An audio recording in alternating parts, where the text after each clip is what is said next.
कहानी है बड़े जबरदस्त एक आदमी की जो बहुत दानी था। उसका नाम था दानचंद।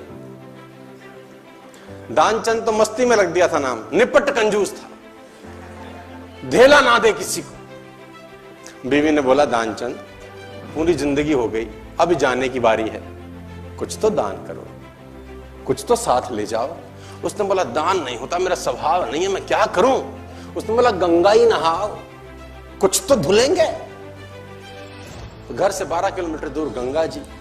उसने बोला चलो गंगा जी नहाने में कौन सा पैसा लगता है। पैदल पैदल गया 12 किलोमीटर, क्योंकि ऑटो करूंगा तो। गंगा जी पहुंचे। अब बोला वहां घाट पे जाऊंगा तो पंडा मिलेंगे, वो मांगेंगे। वो मैंने मुर्दा घाट गया कि वहां तो साला कोई झंझट नहीं, इतना कंजूस। अब कहते हैं कि भगवान को मस्ती सूझी। भगवान ने कहा ऐसा आदमी नहीं देखा। अब वो जैसे ही डुबकी मारने अंदर झुका, भगवान पंडा का रूप बना के सामने प्रकट हो गए। जैसे ही बाहर निकला, भगवान ने कहा जजमान की जय हो। उसने बोला तुम कौन हो। बोले हम पंडा हैं, बड़े संतोषी ब्राह्मण हैं। वैसे तो यहां कभी कभी आते हैं, तुम्हारे ऐसा भी कोई ना कोई कभी ना कभी आता है, साल साल भर का खाना दे जाता है। उसने बोला साल भर का हम तो नहीं दे सकते। बोला महीने का दे दो। बोला हम तो एक दिन का भी नहीं दे सकते। तो भगवान ने बोला कुछ तो देना पड़ेगा, पंडा बन के आए थे। बोले कुछ तो।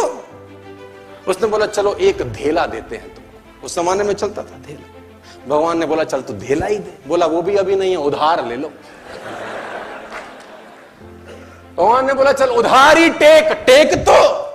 उसने बोला उधार है, फिर कभी देंगे। तो बोला ठीक है। गया वापस 12 किलोमीटर, थका हारा। 12 गया था, 12 आया, थका हारा आया, घर में आके सो गया। थोड़ी देर बाद घर का दरवाजा खटखटा। जजमान की जय हो। बीवी ने दरवाजा खोला, देखा तो वही पंडा। बोला हाँ। बोला वो आपके पति देव ने कुछ उधार लिया है, वो लेने आया। पत्नी ने आदमी को जगाया, जागो, किसी पंडा को कुछ कहने को दे आए थे। बोले हाँ। बोला आ गई हैं बाहर।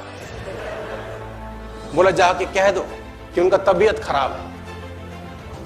अब कंजूसी देखो। अब वो जाके बोली उनकी तबीयत बहुत खराब है। अब पंडा ने बोला वो हमारे जजमान है, जब तक तबीयत ठीक नहीं होती हम यहीं रहेंगे। तुम खाने वाने का सामान बना दो हमको, हमें कोई तकलीफ नहीं। वो तो बैठ ही गया चौकड़ी मार के। अब बीवी फिर अंदर गई, बोली वो तो बैठ ही गए हैं। उसने बोला जाके कह दो कि मर गए।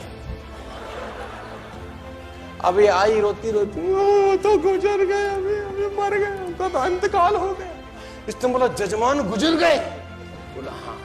बोला तुम कहां गांव में जाके अकेली औरत खबर करोगी, हम खुद ही खबर कर देते। बाहर गए और जब तक तो वो रोकती तब तक तो बताए सबको कि दानचंद गुजर गया। दानचंद अब धीरे धीरे धीरे भीड़ इकट्ठी होगी, धीरे धीरे धीरे भीड़ इकट्ठी होगी, दानचंद के घर में इकट्ठे हो गए। अब दानचंद को बांध लिया, ले जाने की बारी। अब वो बीवी रोवे, ये मरे नहीं है। लोगों ने बोला ये तुम्हारा मोह है, ऐसा तुम्हारा मोह है, सबको होता है। और वो कमबख्त भी बंध गया, सांस रो के बैठा है। अब उसको ले जाने लगे, राम नाम सत्य है, और वो भी चल पड़ा। इतना निपट कंजूस, चिता पे रख दिया। भगवान ने बोला दुनिया हमसे हारती है, हम इससे हार गए। भगवान ने बोला ये मर जाएगा साला, कुछ देगा नहीं। भगवान ने बोला हम जजमान के कान में कुछ कहना चाहते हैं। लोगों ने बोला कह दो महाराज, अब तो बस तैयारी है। भगवान ने उसके कान में बोला आया हूं बैकुंठ से तुझ संग नाता जोड़। मैं बैकुंठ से आया हूं, तेरे संग नाता हमने जोड़ा है, हम भगवान हैं, आंखें खोल। इसको लगा अरे वाह वाह, तो खुद भगवान आ गए। जैसी आंखें खोली, देखा सामने वही पंडा। फिर आंखें बंद कर ली। भगवान ने बोला भाई तू मांग ले, क्या मांगता है, तेरे से कुछ मांगने नहीं आए। इसने बोला हमको कुछ नहीं चाहिए, बस धेला छोड़ दो और जाओ। तो इतना कंजूस